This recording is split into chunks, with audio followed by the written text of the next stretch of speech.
Everyone knew the crown prince of the capital's elite circles was madly in love with me, until that year, when I was kidnapped. At that time, Ethan was photographed celebrating a famous starlet's birthday. When the kidnappers called for ransom, he was indifferent. "Chloe, is there any point in playing this game just to force me back?" Ethan hung up without a second thought. In the end, I fell into the sea and was never seen again. 5 years later, having lost my memory, I married the man who saved me, had a child, and returned to the country. The person who picked him up was none other than Ethan. "Brother, you're finally back." Then he suddenly saw me standing behind my husband, his eyes turning red. "Chloe, I knew you were still alive." When he noticed my hand linked with my husband's, and a little girl holding my other hand, his face darkened abruptly. "Who are they to you?" I looked at the strange man before me and asked in confusion, "Sir, do we know each other?" Everyone said I was blessed. The crown prince of the capital's elite, Ethan Gray, was madly in love with me. He pursued me for 3 years, and on the night I agreed to be his girlfriend, he set off fireworks across the entire city in a grand display.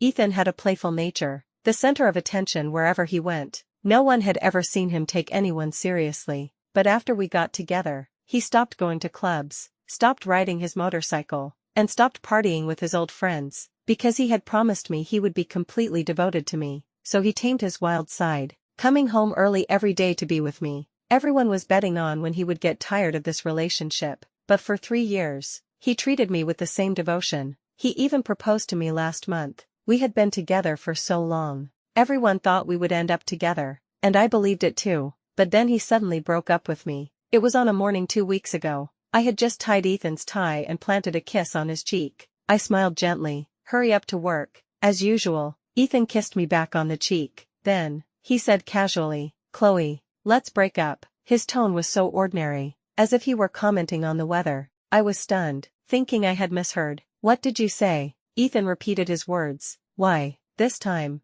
there was an ineffable gentleness in Ethan's voice, but this gentleness was not for me, but for another woman. "I've fallen in love with someone else. She's different from you, so lively, like a flame." I couldn't listen anymore. "Enough. Do you remember your promise? You said you would love me for a lifetime and never betray me." Ethan laughed, his tone mocking. "Chloe, you're so naive. You actually believe a man's words." In the 3 years we were together, Ethan gradually took over his family's business. He had outgrown his boyish nature and become decisive and ruthless in his actions. Every move he made exuded an indescribable air of nobility. He was the kind of person you would notice first in a crowd, and this time, he had turned that ruthlessness on me. With that, Ethan left and never returned to our home. Thinking back, there were signs of his infidelity all along. Not long ago, he had started staying out all night, and his clothes would be stained with the scent of another woman's perfume. He seemed to be slowly reverting to the debauched young master he once was, and during that time,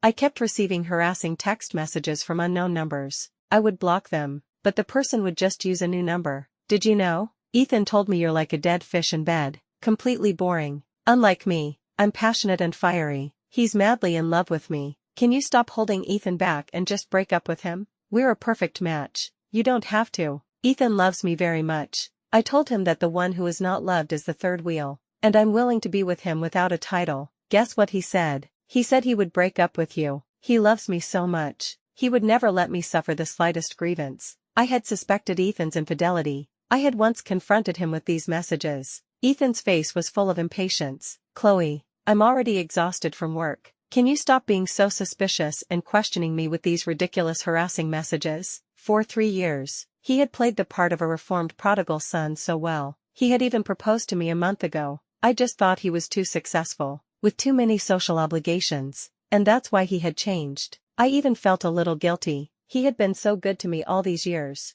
I shouldn't have bothered him with some harassing messages from an unknown source. And just now, that person had sent me another message. "He broke up with you, didn't he? I told you, Ethan loves me the most. He won't let me suffer the slightest grievance. If you have any shame, pack your things and get out before I come and kick you out." A couple of days later, Ethan's lawyer came to see me with a thick stack of agreements. "Mr. Gray said that you've been with him for 3 years, and he won't let you be at a disadvantage. If you sign this villa and 30 million in breakup compensation will be yours." I murmured, heartbroken. "He won't let me be at a disadvantage." A few days later, The paparazzi photographed Ethan buying a pink diamond worth over $100 million and giving it to the famous starlet, Scarlett. When a reporter asked Ethan about his relationship with Scarlett, a smile touched his eyes. "We're just friends for now." Ethan had been with Scarlett for a long time. He probably didn't want people to think she was the other woman in our relationship, which is why he was now pursuing her so grandly again. "Oh," the reporter said meaningfully, "there are rumors that you're henpecked. Aren't you afraid of making your fiancé angry, Mr. Gray?" Ethan was silent for a moment before saying, "We've already broken up." That's just how Ethan was. When he was good to someone, he was all in, with grand gestures. The comments under the news were full of blessings. "Ah, Ethan Gray has finally broken up with that ice queen fiancé of his. The crown prince of the capital's elite and our Scarlett are a much better match. Isn't that the truth? Chloe's family has been in decline for a long time. How could she be worthy of our Mr. Gray?" And Scarlett's fans left comments on my social media. "I heard you're still living at Ethan's house. He's already broken up with you. Can you stop being so shameless and clinging to him?" "Exactly. Get lost. When our Scarlett moves in, she'll be disgusted if she sees you." "No way. You can't be that thick-skinned, can you?" I had completely lost all hope for Ethan. I signed the breakup agreement. After that, I called my teacher, Edward, a world-renowned violinist. "Teacher, is your friend's orchestra still looking for someone? We're just missing you. Weren't you unwilling to leave Ethan?" He had recognized my talent and had invited me several times to join his friend's orchestra for training, but I had always refused because I didn't want to leave Ethan. "We broke up." My teacher wasn't surprised. "Good for you. That brat was clearly no good, and he was holding back your career. I have plenty of excellent young men here, younger and more handsome than Ethan. When you get here, I'll introduce you." His cheerful tone was infectious. I said, "Okay." Leaving Ethan, I realized that my world was still very large. Having arranged my future, I had a good night's sleep for the first time since Ethan broke up with me. When I woke up the next day, my phone had a news notification. Last night, Ethan had celebrated Scarlett's birthday, again with a city-wide fireworks display. A grand gesture. Later, Ethan had taken Scarlett into a hotel and they hadn't come out. In the photo, Ethan's eyes were wanton and high-spirited, but his gaze on Scarlett was full of tenderness. He had always hated carrying my bag, but in the photo, a Chanel bag was casually slung over his arm. Even though I had made up my mind to break up with him, my eyes still welled up. The fireworks were brilliant and grand, but also fleeting. Just like Ethan's feelings for me, I composed myself and went to the airport, but fate is unpredictable. I thought I was about to start a new life, but on the way to the airport, I was kidnapped. When I woke up again, my hands and feet were tied tightly, my mouth was gagged, and I couldn't cry for help. I was on the edge of a cliff. The sea wind was fierce, stinging my skin. One of the kidnappers saw I was awake and called Ethan. "Mr. Gray, right, your fiancée is in my hands. If you want her to live, give us $50 million in cash." On the other end of the line, Ethan was indifferent. "Chloe, is there any point in playing this game just to force me back?" Ethan hung up without a second thought. The light in my eyes, which had ignited when he answered the phone, gradually faded after he hung up so coldly. Ethan must have thought this was all a show I was putting on to lure him back from Scarlett's tender embrace. The kidnapper was stunned. "Didn't they say Ethan Gray dotes on his wife? Why is he reacting like this?" "Boss, did you grab the wrong person?" The man with the scar on his face frowned. "No, she's Ethan Gray's fiancée, Chloe, that's for sure." They weren't completely stupid. They did some research online and quickly figured out the truth. "This damn scumbag has changed his mind. We grabbed the wrong person," the scarred man said. "Leo, video call Ethan. Let him see what's happening to Chloe." "Boss, this scumbag has already moved on. He's probably still in some other woman's tender embrace. A video call won't do any good." The scarred man gritted his teeth. They were together for 3 years. "I don't believe Ethan will really leave Chloe to die." Once again, Leo called Ethan. It was rejected. He called again. Rejected again. He kept calling. This time, Ethan answered, his eyes full of impatience. "Chloe, are you not done yet? Are you addicted to this act?" His hair was messy, his shirt slightly open, and there were several obvious hickeys on his collarbone, as if someone were marking their territory. The background was a hotel room. On the large bed, some clothes were scattered. Someone seemed to whisper a complaint in his ear, and his tone softened. "Be good, I'll be done in a minute." The camera's view was limited. I couldn't see the person next to him, only a small red mole by her ear. It had to be Scarlett. At this life or death moment, Who Ethan was with was no longer my concern. I just hoped that, for the sake of our 3-year relationship, he would believe me this one time and save me. Leo pushed me to the edge of the cliff. We are kidnappers. We are not acting. Send 50 million to our account immediately, or we'll let your woman die without a burial place. Ethan's eyes showed a flicker of hesitation. The next moment, a mocking female voice came from the side. Chloe, where did you find these actors? They're so cooperative. A look of disgust crossed Ethan's face. Chloe, I don't love you anymore. Your sob story won't work on me. That's right. Ethan loves me. He's already broken up with you. Can you stop clinging to him? You look really pathetic. These words enraged the kidnapper. He pushed me closer to the edge of the cliff. I told you, I'm not an actor. I'm not playing with you. The sea wind billowed my clothes. I felt like a trapped bird, ready to fall at any moment. Tears in my eyes. I looked at Ethan pleadingly, shaking my head desperately. I'm not acting. Can't you believe me this once? I'm still young. I still have a beautiful future. I don't want to die in the cold, dark sea. Seeing this, Scarlett let out a small laugh. Chloe, your acting skills are wasted. You should be an actress. The disgust on Ethan's face deepened. Chloe, I hate being fooled. The way you look right now is truly disgusting. Alright, Ethan, Scarlett cooed, hugging his arm. Don't waste any more time on them. You promised you'd take me shopping later. Ethan kissed Scarlett's cheek, his tone a complete contrast to his earlier coldness. Incredibly gentle. How could I forget about you? The two of them displayed their affection for each other as if no one else were there, completely ignoring the kidnapper. The kidnapper became even angrier. Do you believe I'll really throw your woman into the sea? Ethan's tone was sarcastic. Go ahead. Exactly. Scarlett added fuel to the fire. Don't just talk. You look like a clown. The scarred man finally understood. Ethan really had no feelings for me anymore. They wouldn't get any ransom from him. He signaled to Leo to hang up and let me go. They were after money, not a life. But Leo was already enraged by Ethan's words. You're the one who told me to throw her. Don't regret it. The next second, Leo pushed me off the cliff. In my peripheral vision, I saw the sarcastic smile on Ethan's lips turn to disbelief, his eyes widening in horror. In the air, his desperate, hoarse cry of, Chloe, or maybe I was just hearing things. I fell into the sea. My insides felt like they had been shattered. It was excruciatingly painful. The water was so cold. As my body sank, my vision gradually darkened, the air in my lungs dwindled, and I lost consciousness. When I woke up again, I was in a hospital, my body wrapped in bandages like a mummy, and beside me sat a handsome man. He was reading a book, his demeanor calm. Ugh, my movement caught his attention. You're finally awake. A ripple of emotion disturbed the calm in his eyes. I asked, who are you? The man was stunned. You don't remember me. I tried to recall, but my mind was a blank. The more I thought, the more my head ached. The man took my hand, his voice gentle. Chloe, it's okay if you can't remember. Just remember that I'm your boyfriend. That's enough. Boyfriend. The man saw the doubt in my eyes and said with conviction, yes, I'm your boyfriend. The man's name was Liam. He showed me photos of us, a young couple, smiling sweetly at the camera. The man in front of me was much taller than the boy in the white shirt in the photo. His shoulders were broad, and his face had lost its boyish innocence, now chiseled and defined. His overall aura hadn't changed much. He still gave me a feeling of being as clean as snow. Only his eyes were deep and dark, but when he looked at me, his gaze was incredibly focused and gentle. Liam gave me a very strange, contradictory feeling. He said I had fallen into the sea in an accident and he had rescued me. He also said my family had all passed away,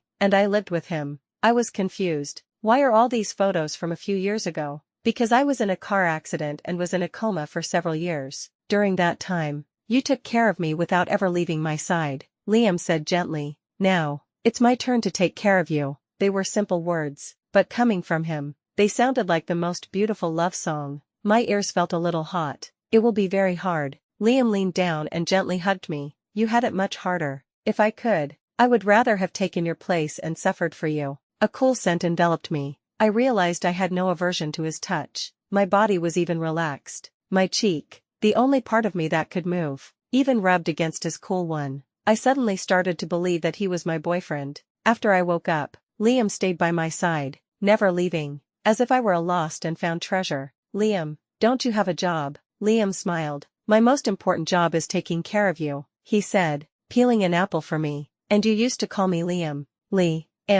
I thought just calling him by his name would be awkward, but when I said it, The tone was natural and intimate, as if it were meant to be. I must have called him that all the time before. A few more days passed, and as my body recovered a little, I started physical therapy. Only then did I understand what Liam meant by, "You had it much harder." Hard wasn't enough to describe physical therapy. It was extremely painful, even hopeless. I felt like I was walking through a dark tunnel with no end in sight. And Liam was always by my side, a faint light guiding me forward. Repeated failures had made me desperate, even resentful of the person who could only offer me comfort. Once again, I fell to the ground and didn't get up for a long time. When Liam encouraged me to stand, anger and frustration clouded my mind. Liam didn't understand how much pain I was in, how hard it was. All he could say was, "You'll get better." I went through the same thing. I bit his arm. My teeth sank into his flesh, and I felt a strange sense of satisfaction. It wasn't until I tasted the strong metallic taste of blood that I realized what a stupid thing I had done.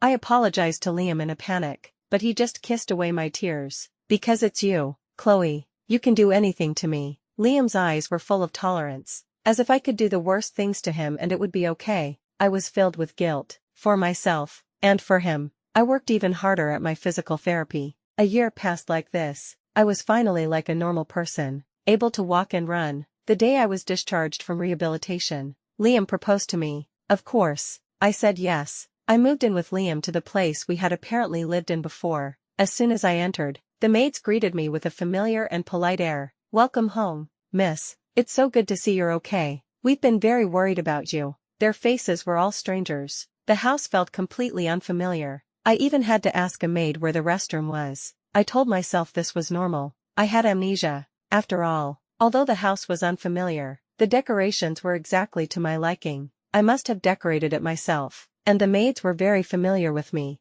remembering what I liked to eat and what I didn't. It wasn't until I entered the walk-in closet that the strange feeling resurfaced. The spacious closet was mostly filled with my clothes, with only a small section for Liam's, but my clothes were all brand new, with the tags still on. There was no trace of me ever having lived here. "Do you like these clothes? I had my secretary buy them for you in your old size." Liam had come in at some point, his voice startling me. "Where are my old clothes?" Liam said. "Donated. You like to wear the latest season's clothes. You never keep old, out of season clothes." Was I that wasteful before? "You don't like them? I can take you to the store to try some on tomorrow." Looking into Liam's warm, concerned eyes, my doubts vanished, replaced by a sense of guilt. From the very beginning, he had been nothing but good to me. If my parents were still alive, they couldn't have treated me this well. I shouldn't have doubted him. "I'm sorry." Liam guessed what I was thinking. He hugged me gently. His voice, from above my head, was still gentle. "It's okay. You have amnesia. It's normal to be a little more sensitive." My cheek was pressed against his chest. I could hear his heartbeat, steady and reassuring. Half a year later, Liam and I got married. I had no family, and Liam's relationship with his family was also distant. In all the time I had been with him, I had never heard him mention his parents. He didn't say, and I tacitly didn't ask, so we chose to have a destination wedding. Liam was a very gentle person, except in bed. In his calm, waveless eyes, there was an imperceptible possessiveness. When I would open my eyes to look at him, he would gently kiss my tear-stained eyelids. "Don't look. This side of me is ugly." Actually, Liam was still Liam, but it was as if he had descended from a pedestal and entered the mortal world. I didn't dislike this side of him. After all, he wasn't the only one feeling pleasure. My married life with Liam was happy and peaceful. Liam started a company, and his work was sometimes busy, sometimes relaxed, and it seemed I had a decent musical talent before I lost my memory. Under the guidance of a violin master Liam had hired, I picked up the long-abandoned instrument. Later, I joined an orchestra. A year after we were married, we had a lovely daughter, Mia, a happy family of 3, until 2 years later, when Liam's father fell gravely ill. He had to return to the country that same night. I could tell Liam didn't want me to go back with him, but he also didn't want to leave me behind abroad. He didn't want to be separated from me for too long. The accident I had seemed to have left a deep scar on him. He was terrified of losing me. Ever since my accident and amnesia, we had never been apart for more than 2 days. When I went on tour with the orchestra, he would be by my side. When he went on business trips, he would take me with him. Every time I finished work, Liam would be there to pick me up, right on time. My colleagues would tease me. "Chloe, your husband is such a sweet clinger." In the end, Liam decided to take Mia and me with him back to the country. The The plane landed with a momentary feeling of weightlessness. My heart felt empty, as if something was about to spiral out of control. At the airport, Mia wanted ice cream, so I took her to get some first. Liam went to get our luggage. When I came back with Mia and the ice cream, I saw him talking to a young man. I knew this man was Liam's brother, Ethan. Just before Liam decided to take me back to the country, he had shown me his family's photo albums and introduced me to his relatives. Liam had specifically asked me if I had any impression of Ethan. I had shaken my head. Is he important to me? Liam had closed the album and said casually, he's irrelevant, but remember to stay away from him. He's not a good person. At this moment, Ethan was smiling and saying, brother, you're finally back. But Liam's tone was not friendly. Why are you the one picking us up? I thought to myself. Liam's relationship with his family really isn't good. Thinking of Liam's gentle, harmless nature, I figured his family must have wronged him. And so, my first impression of Liam's brother was one of hostility. I walked to Liam's side. Ethan, who had been laughing and talking with Liam, suddenly fixed his gaze on me. First, it was disbelief. Then his eyes started to turn red. Chloe, I knew you were still alive. When he noticed my hand linked with Liam's, and a little girl holding my other hand, his face darkened abruptly. Who are they to you? I looked at the strange man before me, a little confused. Sir, do we know each other? I was baffled. His tone was as if Liam were my secret lover. You don't remember who I am. Liam answered for me. A few years ago, Chloe was in an accident and lost her memory. Shut up. Was I talking to you? I frowned. Liam was his brother. After all, how could he speak to him like that? No wonder Liam rarely came back to the country. Chloe, my brother isn't usually like this, Liam said, smiling apologetically at me. He must have had a bad day. Even so, Liam was still making excuses for his brother, but looking at the resentful gaze Ethan shot at him, it was clear his brother didn't appreciate it at all. I felt sorry for Liam. Just then, Mia suddenly said, Daddy, I want a hug. Her voice was like a clap of thunder, striking Ethan. His worst fears had been confirmed. His face twisted in anger. Ethan grabbed Liam's collar and punched him hard. Liam was caught off guard, stumbled, and took a few steps back. A bright red mark appeared on his handsome face. Ethan was about to go after him again, but I stood in front of Liam. What are you doing? Are you crazy? You're shouting at me for him. Ethan's eyes were full of disbelief, and a little bit of hurt. I felt even more certain that Ethan was crazy. Liam was my husband. If I didn't protect him, should I protect the person who was hitting him? Then, Ethan looked at Liam behind me, and he suddenly realized something. He questioned, Liam, you could have blocked that. Why didn't you? You did it on purpose, so Chloe would feel sorry for you and resent me, right? He gritted his teeth. You manipulative snake. You're so scheming. Ethan was the one who had done wrong, yet he was turning the tables. I finally understood what it meant to twist black into white. I turned away, not looking at Ethan again. I took out a handkerchief and carefully wiped the blood from Liam's mouth. We should see a doctor later. It's just a small cut. It's fine. How is it fine? You're frowning in pain. Liam smiled helplessly. I made you worry. Beside us, Ethan's teeth were grinding audibly. Liam glanced at him and took my hand. Chloe, you go sit for a while. I have some things to discuss with Ethan. He treated you like that. What is there to talk about? Liam lowered his eyes and sighed. He is my brother. After all, if you really considered me your brother, you wouldn't have. Liam lifted his eyelids and gave Ethan a light, dismissive look. He seemed to have been choked by an invisible hand, unable to speak. Later, I don't know what Liam said to Ethan. Ethan left in a daze, looking like he was about to cry. A pitiful sight. In the car, I asked Liam, what was my relationship with your brother before? He seemed to have a big problem with me being with you. He had a crush on you. He never expected that I would marry you and have a daughter behind his back. I recalled his violent behavior just now and frowned. Even if I weren't with you,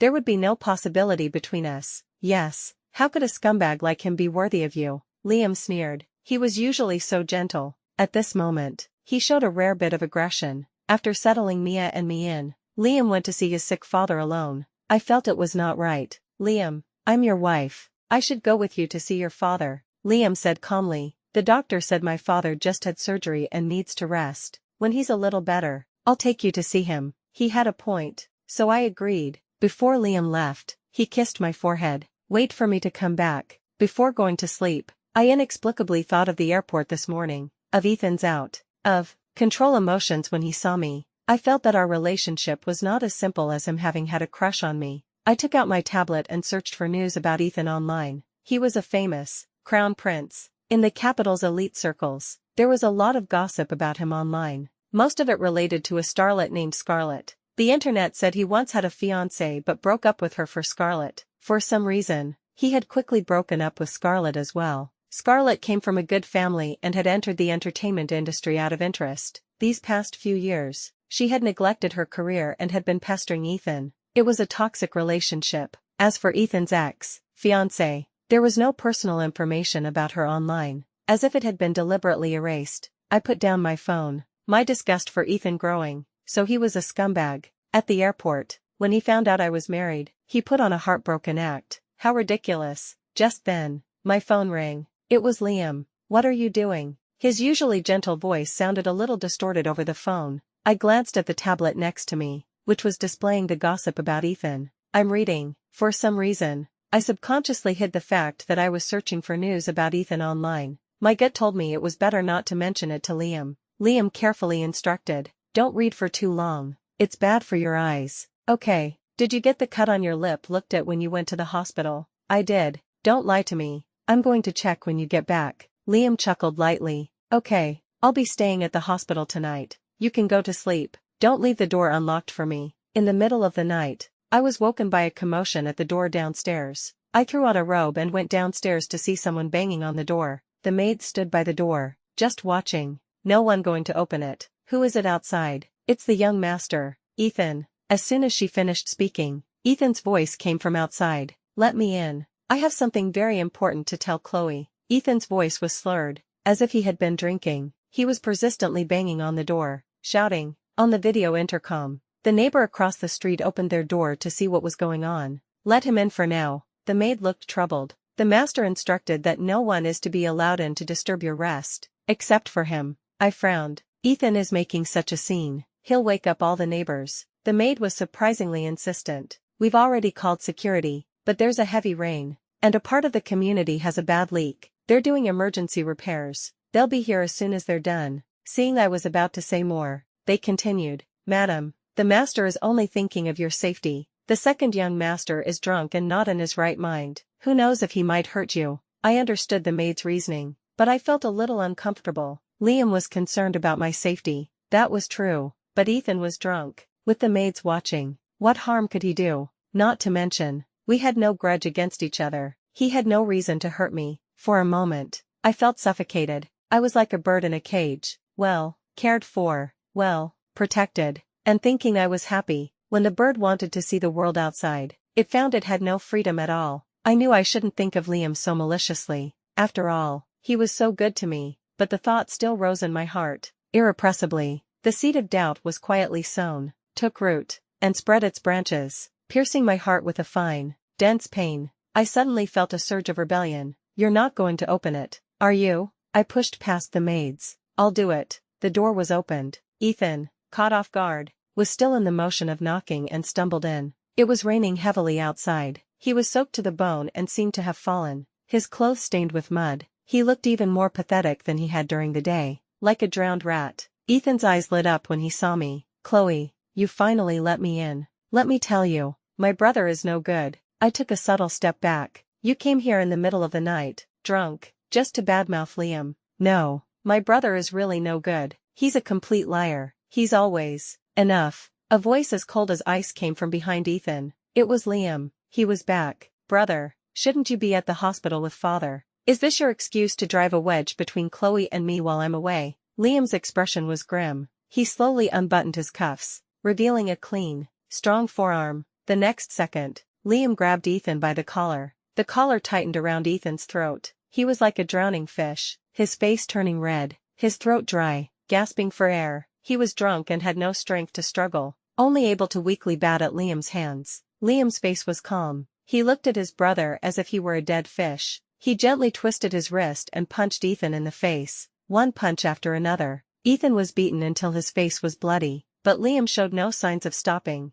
This was the first time I had seen this side of Liam. Grim, violent, his eyes indifferent. The maids were all frozen by the cold aura he exuded, none of them daring to intervene. When I snapped out of my shock, I immediately said, "Liam, stop. You're going to kill your brother." Liam froze. As if a pause button had been pressed, he turned to look at me, smiling apologetically. Chloe, I'm sorry, I scared you, as gentle as ever, but I was a little scared, my heart filled with confusion. How could a person switch between cruelty and gentleness so seamlessly? Did I really know the man I shared my bed with? Liam dragged Ethan out. The door was closed. His cold voice faintly came through. I've wanted to do this for 5 years. Ethan, don't be a nuisance again. If there's a next time. The rest of his words were lost in the wind, inaudible. After that chaotic scene, I couldn't sleep anymore. I sat on the sofa by the window, my expression dazed. Liam took a shower, washing away all the blood, leaving only the scent of the body wash I liked. Only then did he come to my side. Why are you still awake? I asked back. What about you? You said you were going to stay with your father. Why did you come home? Because of the thunder. I'm terrified of thunder. He came back for me, because of what had just happened. I was fuming, like a puffed up blowfish, but his simple words deflated me. I said dejectedly, Liam, I feel like I've never really known you. Did I scare you just now? Liam looked at me. Chloe, the you that you know is the real me, because I care about you. I carefully hide my dark side, wanting to show you only my best. When someone tries to ruin our relationship, I don't mind using less than peaceful means to solve it. Liam's eyes were full of sincerity. In those beautiful eyes, only my reflection could be seen. Everyone wants to show their best side to the person they love. He didn't really seem to have done anything wrong. Liam continued, Chloe, you don't have to be afraid. No matter what kind of person I am, I will always love you, and I will never hurt you. Our relationship will not change because of me. The anger in my heart dissipated a little more.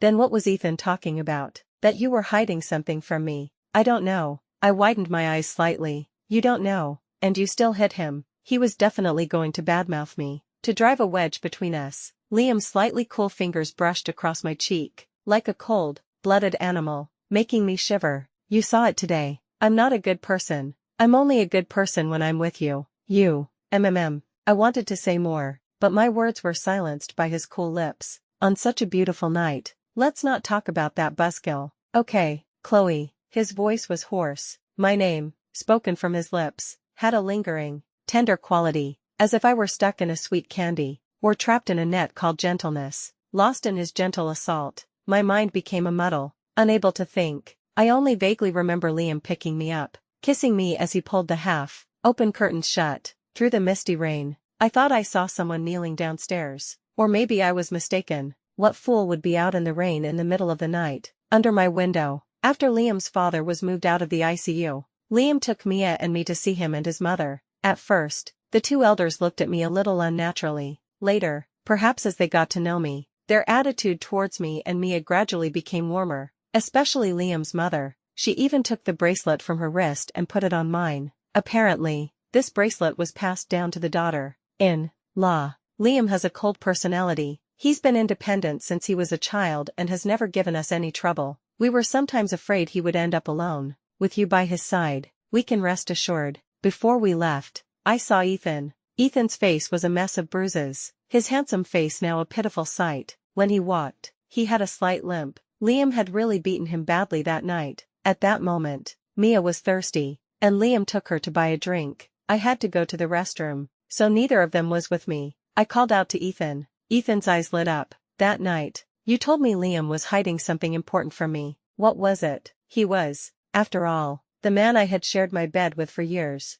Even though Liam had told me he had no secrets, that Ethan was just trying to slander him, I could still sense that Liam was hiding something. Ethan's gaze immediately dimmed. You called me over just to ask about that. I nodded. Ethan closed his eyes in pain. Yesterday, Liam only had a scratch on his lip, and you were so nervous. I was beaten like this by him, and you didn't even bat an eye. You weren't like this before. Chloe, you used to care about me a lot. Remembering the scumbag behavior I had read about Ethan online a few days ago, I said directly, maybe I was blind before. Ethan's expression became even more pained. He gave a bitter laugh. It's all my own fault. I pressed. What were you going to tell me that night? Ethan said. It was nothing. I was just drunk and talking nonsense. I'm sorry for bothering you. Really? I looked at him scrutinizingly. Ethan avoided my gaze and forced a smile. Yes, really. I was about to walk past him. From a distance, a woman's coquettish voice came. Ethan, don't walk so fast.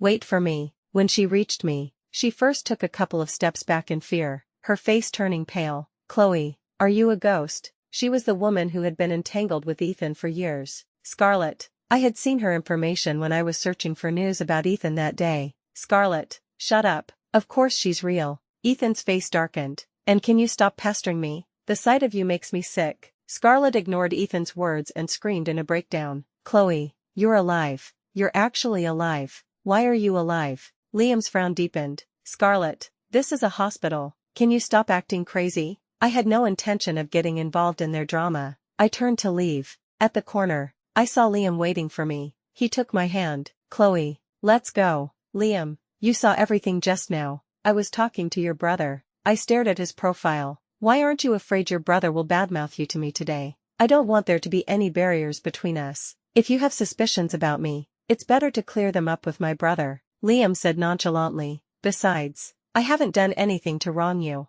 What is there to be afraid of?" Liam's demeanor was that of someone with a clear conscience. I felt more and more that I was overthinking things. A few days later, Liam's father was discharged from the hospital. On the day of his discharge, he held a family dinner. Scarlett was also there. Ethan frowned. "Why is she here?" "Servants, get her out of here." Several servants immediately walked over to Scarlett. "Miss, you can see that the young master doesn't want you here. Please leave." Scarlett was unwilling. "Ethan, you clearly said you loved me. Why are you throwing me away? What does Chloe have that I don't? When she was dead, you couldn't forget her. Now that she's alive, are you going to?" "Shut up." Ethan glared at her fiercely, then looked at me and explained hastily. "Chloe, don't listen to her nonsense. I broke up with Scarlett 5 years ago. She's the one who's been pestering me." In an instant, Scarlett's face became incredibly ugly. She had never expected that in the face of her hysteria and pestering, Ethan's first reaction would be to explain himself to me.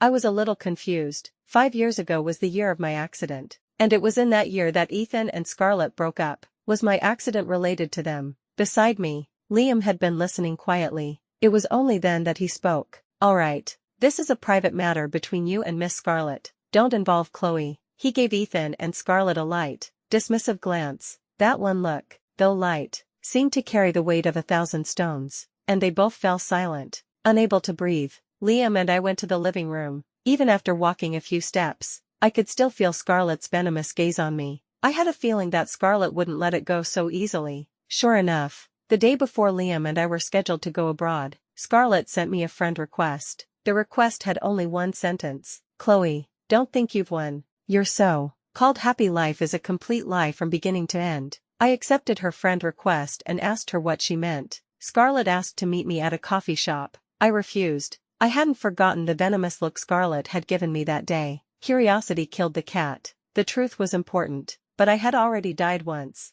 I felt my personal safety was more important. I thought, Scarlett hates me so much. She can't stand to see me happy. Even if I didn't go to meet her, she would still tell me the so-called truth. As I expected, after I replied with a, "Say it or don't," she sent me a file. "The truth you want to know is in here." My rational mind told me this was a Pandora's box. Once opened, my current happy life might turn to dust. But I didn't want to be a fool. I opened the file. The truth, hidden for 5 long years, was gradually laid out before me. It turned out that my boyfriend was not Liam, but his brother, Ethan, and my fall into the water that year was not an accident. I had been kidnapped, and when the kidnappers demanded ransom from Ethan, he was lost in Scarlett's tender embrace and chose to let me die. No wonder Ethan had been rambling about telling me the truth when he was drunk, and when I asked him later what Liam was hiding from me, he had chosen to avoid the topic. He was afraid that if I knew the truth, I would hate him. And Liam, my closest and most trusted partner, was also the one who had deceived me the most. I clenched my phone. So my beautiful, flower-filled life was a castle in the air, built on lies. And now, the castle was about to crumble. I didn't regret knowing the cruel truth. Facing life's pain is better than living like a fool. After all, pain will eventually pass. Like a wound, it will eventually scab over and heal. The process is just a bit difficult. Liam entered the room. He had already packed his luggage. He saw me still sitting on the sofa. He didn't blame me for not packing. Instead, he asked thoughtfully, "Chloe, do you want me to help you pack?" Liam was as gentle as ever, but the man in front of me felt like a complete stranger. "Liam," I called his name, "we need to talk." I showed Liam the file Scarlett had sent me. Liam glanced at it and put it down, his face calm. as if he had known this day would come. Liam, do you have anything to explain? Liam sighed softly. Chloe, those weren't happy memories. It's better to forget. I emphasized. This is my life. I have the right to know the truth. You were very seriously injured at the time. I was afraid that if you knew the truth, you would never recover. I wanted to wait until you were better before telling you. Later, I became selfish. It was good that your world only had me in it, Liam explained calmly, but I never intended to hide it from you forever. The day I brought you back to the country, I was prepared for you to find out the truth. Liam was surprisingly frank, his eyes clear. The scolding words were on the tip of my tongue, but I couldn't get them out. So, who are you to me? Really? Liam said we were childhood sweethearts, inseparable, and grew up together. If nothing had gone wrong, we would have gotten married. On my birthday, he was going to confess his feelings to me, but he got into a car accident and was in a coma for 3 years. When he woke up, I had become Ethan's girlfriend. He spent 2 years recovering and had no intention of disturbing our lives. Later, when he saw that I was not happy, he came back to the country to find me and happened to save me. Chloe, I just pulled you back onto the path you were supposed to be on. My voice was soft. Are you so confident that if you hadn't had the accident, I would have been with you? It was meant to be. I belong to you, just as you belong to me. His tone was calm, but there was a faint hint of obsession. Chloe, if you really didn't like me, even if I told you I was your boyfriend, you wouldn't have been with me, would you? That was true in principle, but it still didn't change the fact that my so-called happy life was built on lies. I pressed my lips together, my face pale. I need some time to process all this. Okay, we'll go back to the country later. Liam saw my pale face and poured me a glass of honey water. Chloe, I'm sorry, I'm the one who hurt you this time. I turned my head away, not looking at his gentle eyes. I was afraid I would soften and forgive him too easily. I arranged to meet Ethan at a coffee shop. Liam had managed to deceive me for 5 years without a single flaw. I didn't dare to fully believe his confession. As soon as we met, I got straight to the point. Scarlett told me about our past. You know, Ethan said with a bitter laugh. You must hate me. No, I've forgotten all of that. There's no love or hate. My tone was flat. I just think you're disgusting. In that instant, Ethan's face turned pale. His tone was bitter. I was being sentimental. I don't even deserve your hatred. I was unmoved. Scumbag, what were you doing before? Now you're putting on this disgusting, affectionate act for who to see. I took a sip of coffee. Can you tell me about what happened between me and Liam? Perhaps out of guilt. Ethan nodded. Okay, I'll tell you everything. From Ethan's mouth, I confirmed that Liam had not lied to me this time. And from his mouth, I also heard an unexpected piece of news. After getting the information I wanted from Ethan, I was about to leave when he called out to me. Is there anything else? Ethan looked at me with hesitation. He lowered his eyes and took a large sip of coffee, as if he had made up his mind. He said to me, Chloe, actually, you've lost your memory more than once. I widened my eyes slightly. What did you say? Ethan said, at that time, my brother was in a car accident, and his life was in danger. You were so worried that you were in a daze. Once, on your way to see him, you were in a car accident. You were fine, but there was a blood clot in your brain that was pressing on a nerve, and you lost all your memories of my brother. I think your second memory loss was a side effect of that first accident. It was at that time that I took advantage of the situation and pursued you for many years, finally succeeding. But I found that even with amnesia, you still had my brother in your heart. You would cook his favorite foods for me, and sometimes you would unconsciously call me by his name. I was going crazy with jealousy, but there was nothing I could do. Later, I met Scarlett. She was a lot like the you before your amnesia, sunny and passionate. More importantly, Scarlett liked me, so I let her get close. I thought I didn't like you, but your type. Later, I realized I was completely wrong. You are you, an irreplaceable existence. These past few years have been very painful for me. I regret not saving you from the kidnappers. I really, really miss you. I can only manage to fall asleep by taking a lot of sleeping pills. Chloe, I'm sorry. Ethan covered his face, his expression full of pain. Looking at him like this, I was unmoved. I even found him more disgusting. I raised my hand and slapped him twice. Ethan, you can lie to me, but don't lie to yourself. You were the one who deceived me, the one who pursued me, and the one who hurt me so recklessly after you got me. Who are you putting on this affectionate, self-reproachful act for? Don't you think it's ridiculous? Chloe, I really do regret it. After I realized my feelings, I broke up with Scarlett. These past few years, she's the one who's been pestering me. I cut him off and sneered. If you really liked me, you should have killed yourself after you heard of my death, but you seem to be living just fine, eating well, sleeping well. I lost my life, and you lost your love. Do you think I'll forgive you if you confess to me? Dream on. I turned to leave. Ethan was shaken by my words, his body swaying. He wanted to explain something, but he couldn't. I also suddenly understood that I was different towards Liam. Both had deceived me, but I would slap Ethan without hesitation,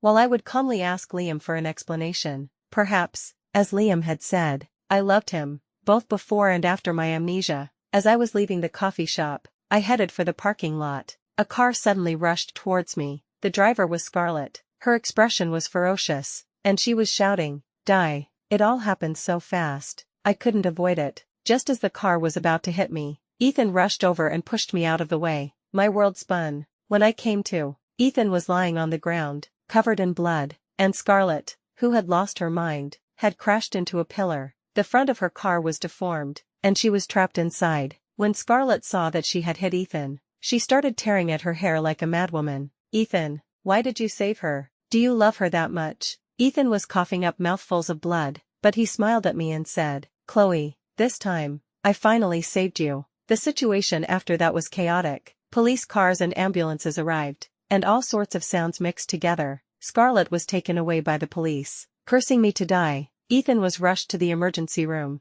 I called Liam. I couldn't explain everything over the phone, so I just told him Ethan was at the hospital and he should come quickly. Soon, Liam arrived. He was flustered, and he gripped my shoulders. "Chloe, are you okay?" I shook my head. "It's your brother who's hurt. He saved me. As long as you're okay." I was so worried on the way here. Liam hugged me, as if trying to merge me into his very bones. His cheek touched my skin. It was cool, and his body was trembling slightly. This was the first time I had seen him so out of sorts. Before, when Liam was helping me with my physical therapy, and I had bitten his arm until it was raw in a fit of pique, his expression had remained calm, and he had looked at me with tolerance, asking, "Chloe, are you feeling better now?" After a long while, Liam calmed down and regained his usual composure. He asked me for the details of what had happened between me, Ethan, and Scarlett today. I didn't hide anything. I even told him about my conversation with Ethan. Liam's gaze turned cold. "So, he used such despicable means to get you.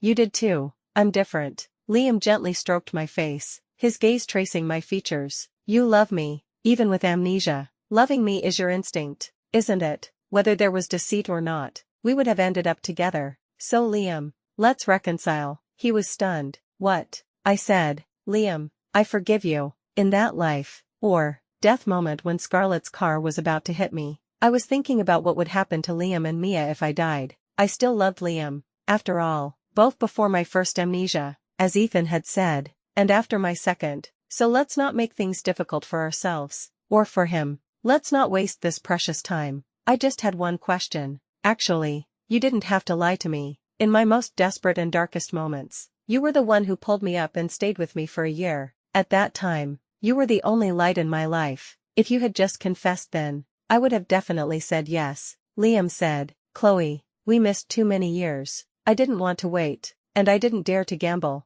As for deceiving you, I'm sorry, but I don't regret it." Because he cared too much, he didn't dare to gamble on the slim possibility of being rejected. Finally, he said in a barely audible voice, "Chloe, I'm not as good as you think." Liam had told Chloe that when he woke up from his coma and learned that she and Ethan were doing well, he had no intention of disturbing them. In fact, Liam had never thought of letting go. The moment he woke up, he was already plotting to get Chloe back from Ethan, even at that time, when Chloe seemed happy with Ethan. But words like letting go, blessing, and moving on were never in his dictionary. Even if they were married, there was still divorce. Not to mention, Chloe and Ethan were just boyfriend and girlfriend. At that time, Liam didn't know Chloe had amnesia, and he didn't hate her for being with Ethan during his coma, and for 3 whole years, she hadn't visited him once. Chloe was so good, it must have been Ethan who stopped her. He firmly believed this. During his recovery, he had been keeping a close watch on the woman he considered his love. Although he was abroad,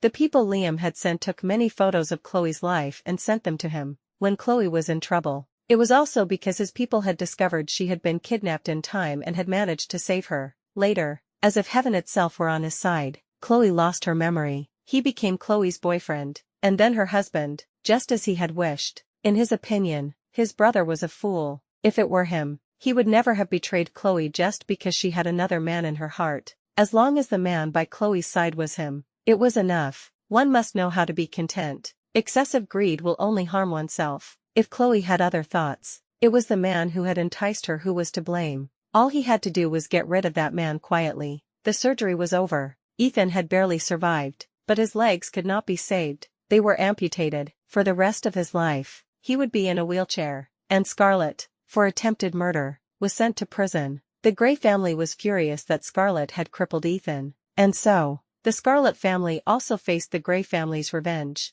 The once great Scarlett family gradually fell apart and soon went bankrupt. When Scarlett is released from prison, a life of hardship awaits her. Before we left, I went to see Ethan. The former crown prince of the capital's elite had lost all his former glory. He had aged 10 years and had white hair. His eyes were filled with the vicissitudes of life and a certain deadness. When he saw me, a glimmer of life returned to his eyes. "You came to see me," he said, awkwardly covering his empty lower body with a blanket. "Chloe, I don't regret saving you. For me, knowing you're alive and well is more important than anything," Liam said flatly. "You were supposed to save her. If it weren't for you, she wouldn't have been targeted by Scarlett." Ethan's expression dimmed. He gave a bitter laugh. "Yes, if it weren't for me, Chloe wouldn't have suffered so much. It's all my fault. Chloe, can you forgive me for all the terrible things I did in the past?" I looked away. "It's all in the past." He was like this now. It wasn't about forgiveness or not. I just suddenly felt a sense of closure, and I had let go.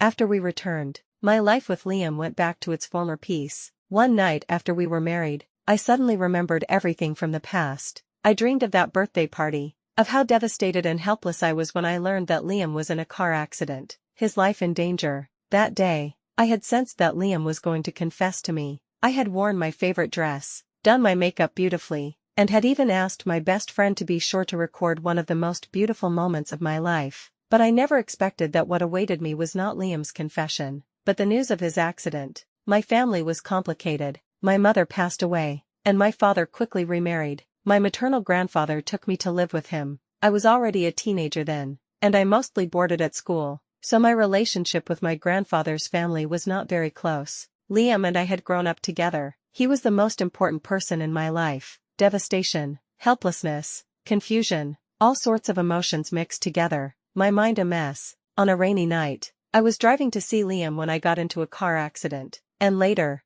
I was entangled in that toxic relationship with Ethan. Liam was right. The lie he told me had just pulled me back onto the path I was supposed to be on. We were supposed to be together long ago. "Chloe, what's wrong?" Liam woke up, saw that I had turned on a small night light, and was facing away from him, and asked. "Nothing, just had a bad dream," I said sullenly. Liam gently patted my back, as if coaxing a child. "It's okay, I'm here." I turned over and hugged him. "Yes, you're here. Everything was fine.